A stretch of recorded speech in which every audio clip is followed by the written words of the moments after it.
Programa Economia Dia a Dia. Apoio Cultural Bradesco S.A.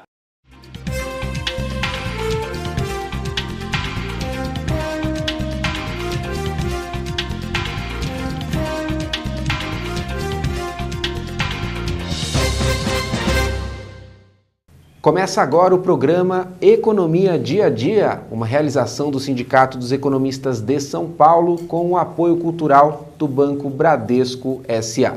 Nesta edição, o assunto é o setor de serviços. Não poderíamos trazer outra pessoa a não ser esta liderança, Luigi Nesi, presidente da Confederação Nacional de Serviços. Prazer recebê-lo aqui. Prazer é meu, Fábio. Obrigado pelo convite. Luigi, o que é a Confederação Nacional de Serviços e quem ela contempla? A Confederação Nacional de Serviços é uma entidade sindical, patronal, que agrega federações de serviços no Brasil, que agregam sindicatos do setor de serviços. Hoje, os serviços, nós agregamos alguns setores do serviço, não todos. Por exemplo, serviços financeiros a gente não agrega, saúde a gente não agrega, transporte a gente não agrega, e tem confederações separadas, e turismo também a gente tem uma confederação separada disso. Entretanto, muitas empresas dos outros setores de serviços estão conosco, estão sendo representadas por nós. Qual o tamanho do setor de serviços no nosso país? Ele é muito importante, né?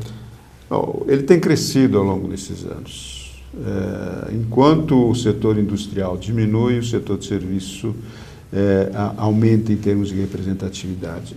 Nós temos, Fábio, um resumo que a gente faz todo ano, dando uma síntese do que foi o setor de serviço durante o ano. Nós temos uma publicação, que é o setor de serviço no Brasil. Poxa, está fresquinho então, né? Fresquinho, estamos no começo de 2016. Exatamente, e nós publicamos isso em dezembro agora de 2000, onde dando um resumo das atividades. E o setor de serviço, hoje no Brasil, ele representa 70% do PIB.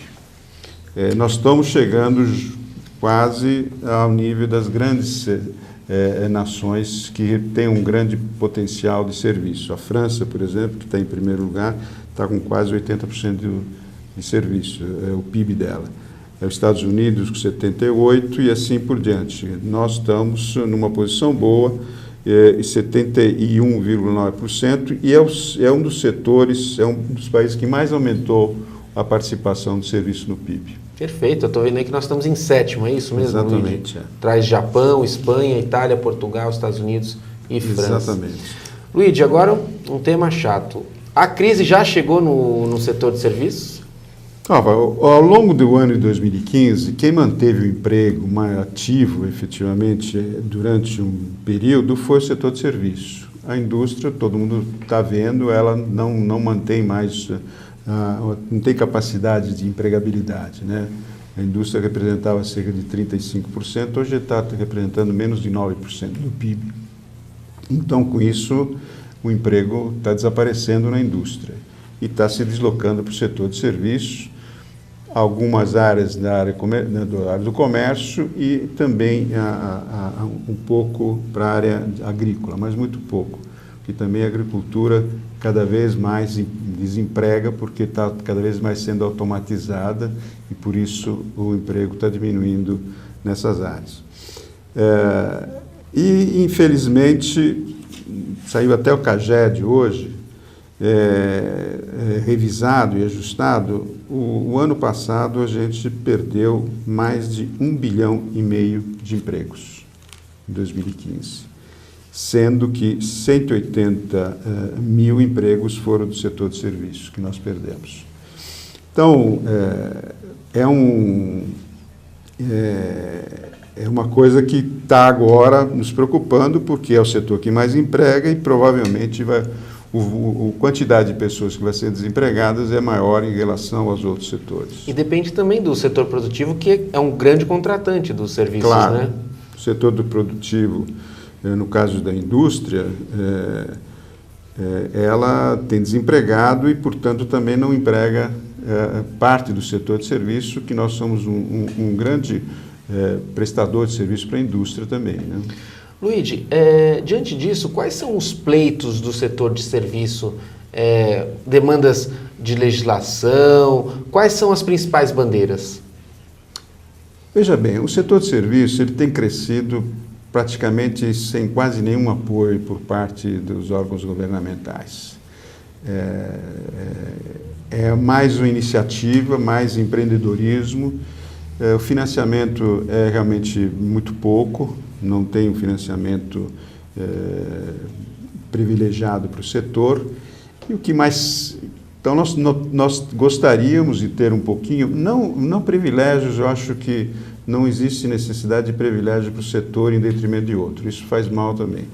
Incentivo, mas um pouco mais de atenção por parte do governo e do parte de quais setores nós podemos direcionar investimentos, certo? Eu acho que um dos setores hoje que a gente pode direcionar muito os investimentos, que podem trair mão de obra e podem dar uma nova matriz econômica, é o setor de turismo brasileiro, que ao longo desses anos todos, mais de 30 anos, que nós temos de 5 a 6 milhões de turistas ano no Brasil e esse número não cresce.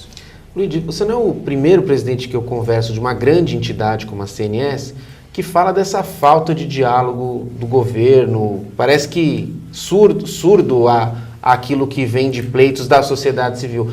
A que você acha que se deve isso, já que a gente tem uma democracia, embora aí recente, já bem exercitada, com instituições já solidificadas, temos parlamentares que podem nos atender, temos o executivo que tem que também ter os seus canais de diálogo. A que se deve essa falta de diálogo com o governo? Eu diria, primeiro, o desconhecimento do setor de serviço por parte do governo, né? O governo desconhece o nosso setor, ele só conhece o nosso setor quando desemprega, né? Esse é o principal motivo. Então, tem que conhecer mais. Por isso que essas publicações que nós fazemos, boletins mensais, informações mensais, nós mandamos para o governo, mandamos para deputados, senadores, para eles que saibam qual é a importância desse setor. Quando você fala para alguma pessoa, especialmente do governo, que o setor representa 70% do PIB, eles ficam, não acredito. Mas hoje é o que mais emprega, é o que mais paga imposto, é o setor de serviço. Inclusive o salário médio, que sempre foi... dito que o salário médio do setor de serviço é bem menor do que a indústria de transformação, o setor de transformação, hoje não é mais verdade. Hoje o nosso salário médio é maior do que a indústria. Nada contra a indústria, pelo amor de Deus, é que existe sempre essa colocação que precisamos proteger a indústria. Não estou dizendo que não precise ter, mas não podemos só ver a indústria como solução da economia brasileira. Isso a gente não pode mais colocar. A matriz econômica não pode estar só na indústria, ou pelo menos tem que ser dado uma importância e tem que ser dada uma visão importante para o setor de serviço, que hoje é o que mais emprega e mais paga imposto. Essa questão do desconhecimento da área, você acredita tanto no nível estadual, falo de São Paulo, quanto federal? Exatamente. E até municipal, eu diria, porque hoje o município ele é o grande agregador onde existe a maior quantidade de prestadores de serviço. E é onde as prefeituras arrecadam o ISS, que é um dos principais impostos, especialmente das grandes capitais. As pequenas cidades não é tanto, mas nas grandes capitais é isso. E eles, às vezes, não dão a importância necessária. Até aí sim, a importância que tem que ser dada por uma prefeitura, por exemplo, como São Paulo, é incentivar a permanência das empresas de serviços nas cidades, né? Não aumentando os impostos, fazendo com que os impostos sejam iguais para todos os setores, se não precisa diferenciar um setor dessa atividade ou daquela atividade de serviço. Eu acho que o setor de serviço, quanto menos ter ônus em cima do faturamento, como é o caso do ISS, atrairia mais empresas aqui para São Paulo, onde é um polo importante nessa área. Já é um outro pleito aí também que é importante. Hoje o mão de obra, especialmente das grandes capitais, está baseada no setor de serviço. Então você não pode afastar a possibilidade dessa empresa que poderia estar em São Paulo, em função da carga tributária ou de dificuldades que são criadas naquela cidade, ele pode se deslocar para outra cidade. Por exemplo, na área de informática, eu posso montar uma empresa até fora do país e prestar serviço aqui, especialmente agora no Mercosul. Perfeito. Bom, ano eleitoral, eleições municipais, esperamos que esse diálogo aumente, né? Que os próximos candidatos... nós sempre fazemos uma conversa com os candidatos, prometem, mas muito pouco é feito nessa área. Eu acho que é necessário mais incentivo para atrair as empresas, especialmente, estou falando aqui da cidade de São Paulo, mas outras cidades também podem fazer isso dessa direção, mas não afastando as empresas de serviço que são os maiores empregadores. Luiz, você falou da importância do setor se mostrar. Então, no próximo bloco, nós vamos falar dos veículos de comunicação, tal como este que você me mostrou aqui, um veículo impresso que a Confederação com os quais a Confederação trabalha. E eu quero também saber um pouquinho da sua história no setor, como é que começou, tudo bem? Tudo bem. O programa Economia Dia a Dia não para por aqui. Continue conosco, até daqui a pouquinho. Os cursos oferecidos pelo Sindicato dos Economistas de São Paulo aos economistas, bacharéis e estudantes de ciências econômicas e a outros profissionais têm por objetivo aperfeiçoar e atualizar conhecimentos, contribuindo para a inserção no mercado de trabalho e o aproveitamento das oportunidades de atuação. Nesse primeiro semestre, um dos focos é a perícia econômica e financeira e a administração judicial e as regras aplicáveis a partir da vigência do novo Código de Processo Civil, que passa a vigorar em março de 2016. Confira os cursos oferecidos pelo Sindicato dos Economistas de São Paulo.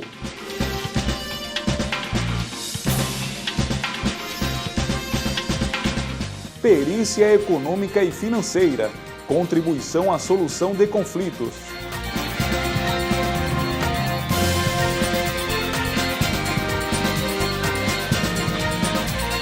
Perícia econômica e financeira, normatização e prática.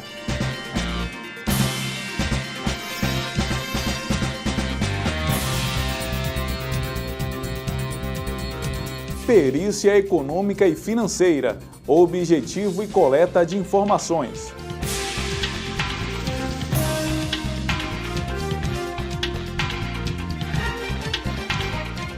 Perícia econômica e financeira, tratamento de informações.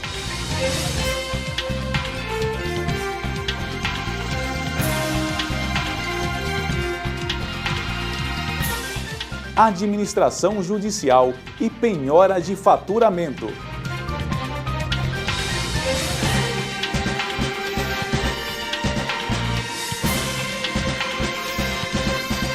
Sistema Financeiro Nacional.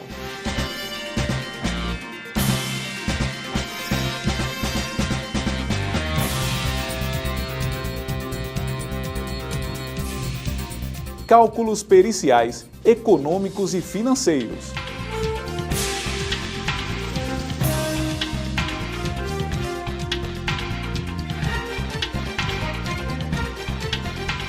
Elaboração de laudos e pareceres periciais. Mais informações no site sindecomsp.org.br ou pelo fone 3872-9880.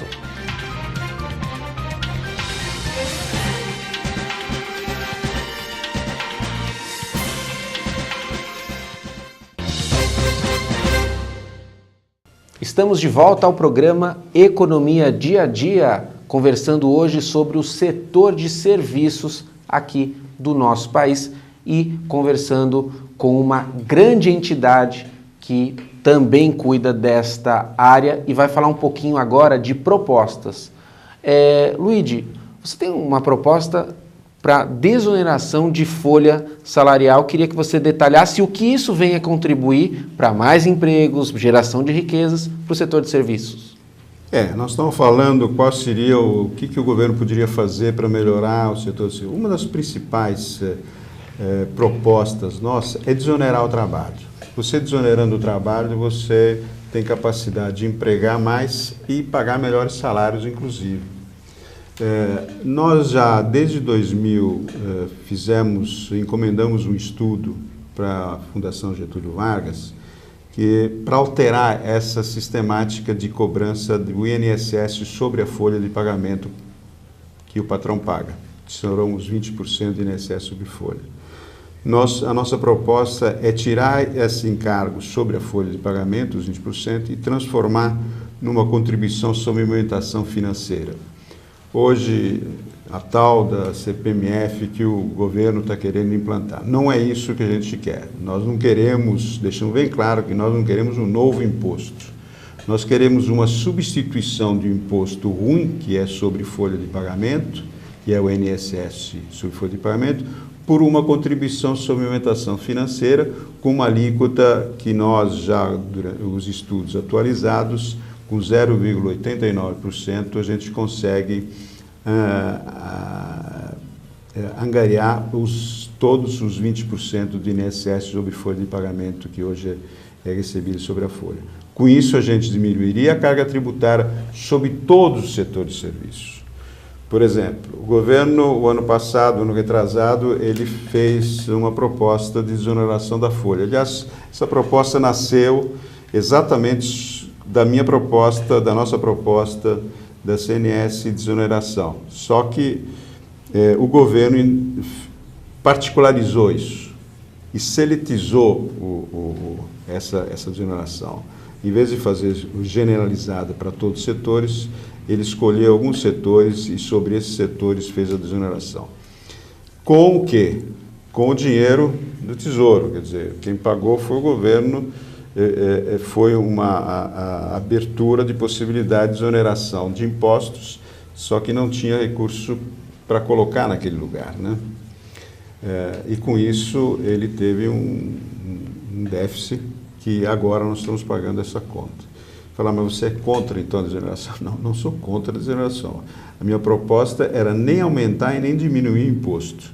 Era substituir um imposto pelo outro, que é muito mais factível de arrecadar, não tem praticamente sonegação, porque isso é cobrado na conta bancária de cada pessoa física ou jurídica, e com isso a gente arrecadaria a mesma coisa sem ônus para os cofres do governo. E ficaria mais barato contratar e isso estimularia?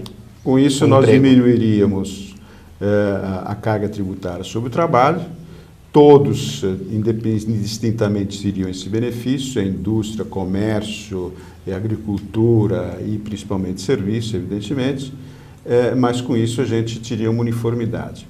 O que, na minha proposta, que foi questionado pelos trabalhadores, mas com isso a gente estaria pagando o imposto sobre alimentação, quando a gente vai sacar o dinheiro do banco do meu salário, eu vou ter que pagar o imposto. Essa era uma reivindicação correta, porque o imposto tem que ser pago pelo empregador. O que nós propusemos e estamos propondo a nossa proposta, nós diminuiríamos 2 pontos percentuais do INSS do trabalhador. O outro trabalhador paga 7% a 11%, estaria pagando de 5% a 9% sobre o seu salário de INSS. Isso compensaria o 0,89% que ele seria retido quando sacasse o salário do banco. E essa proposta está no Legislativo? Como é que está? Está à disposição? Qual é o status dela? Essa proposta foi apresentada a todos os governos, inclusive iniciando no governo Fernando Henrique.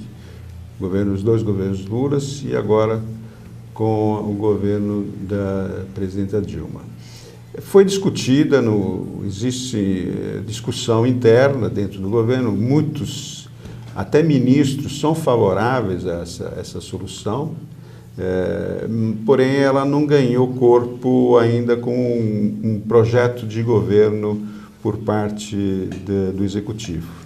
Mas está na mesa de discussão. Eu acho que agora que estão discutindo se vai se implementar a CPMF ou não, que nós somos contrário à criação de outro imposto, porque de carga tributária já basta aquela que nós temos, mas a substituição do imposto de INSS sobre folha por uma contribuição de suplementação financeira, eu acho que seria bem vista por a grande maioria, inclusive do próprio Legislativo. Luigi, avançando em relação a propostas, você também tem algo em relação especialmente ao déficit da Previdência?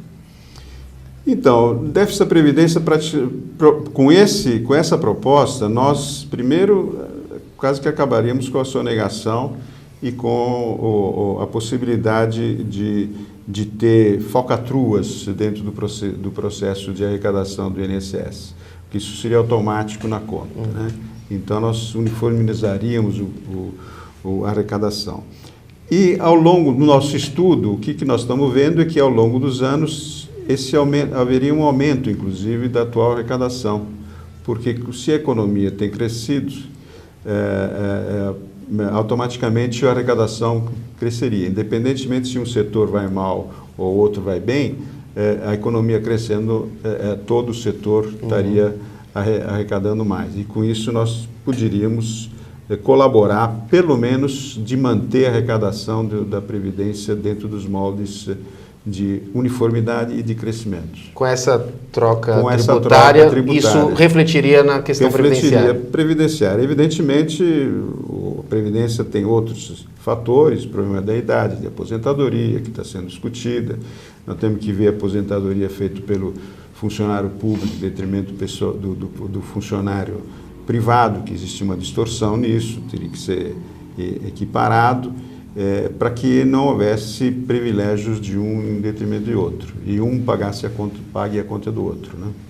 Propostas tais como essas e até informações relevantes sobre o setor de serviços precisam chegar à sociedade, aos governos e ao nosso Brasil como um todo. Quais são os meios que a CNS se utiliza para levar essa informação para a sociedade? Bom, o meio mais adequado é o nosso site, dos vários sindicatos filiados a nós e principalmente da Confederação, que é cnservicos.org.br, que as pessoas podem acessar e ali eles encontrarão várias informações sobre o setor e boletins mensais que a gente publica sobre o setor para que haja conhecimento.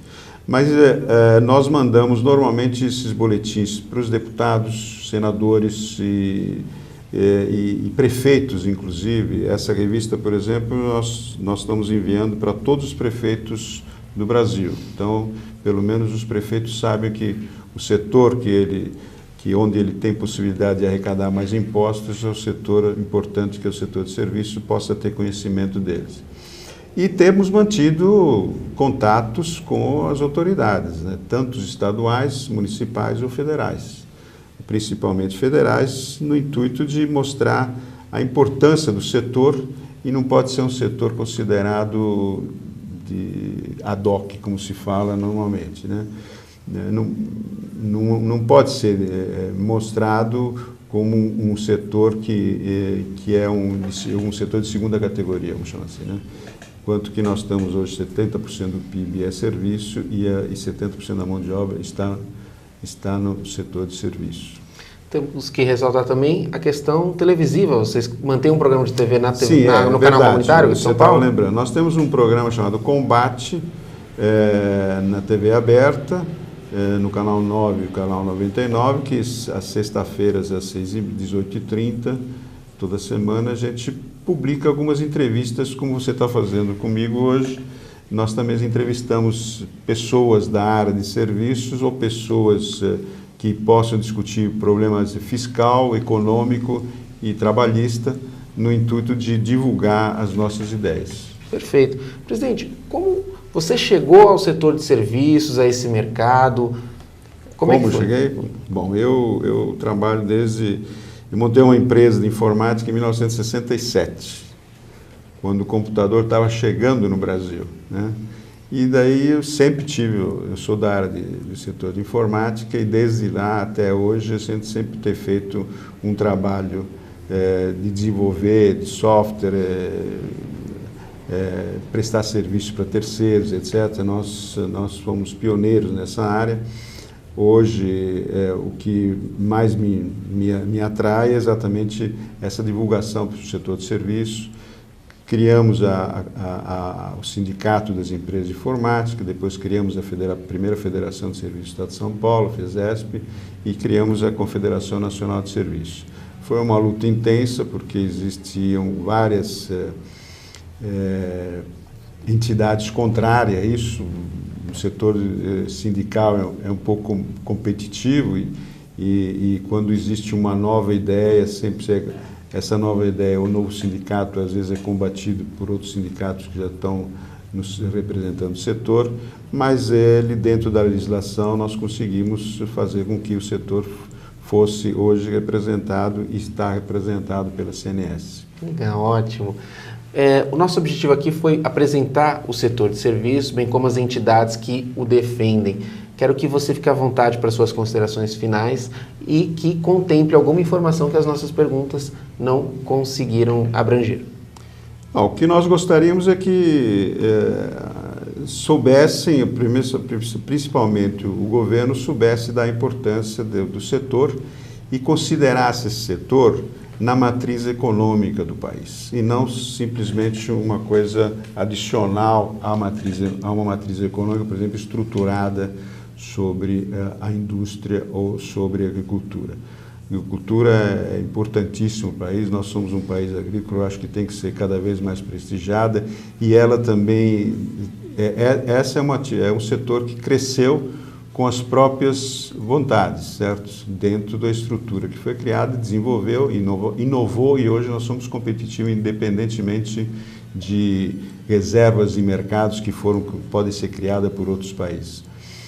E o setor de serviços pode ser exatamente isso, tem feito isso, agora só precisamos que o governo dê uma importância para isso e possa dirigir canais para incentivar esse setor. Perfeito. Muito obrigado pela presença aqui, viu? Obrigado a você e obrigado mais uma vez pelo convite.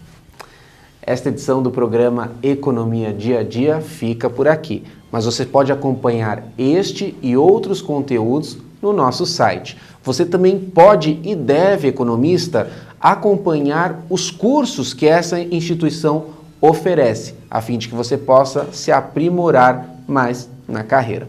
Um forte abraço e até breve! Programa Economia Dia a Dia. Apoio Cultural Bradesco S.A.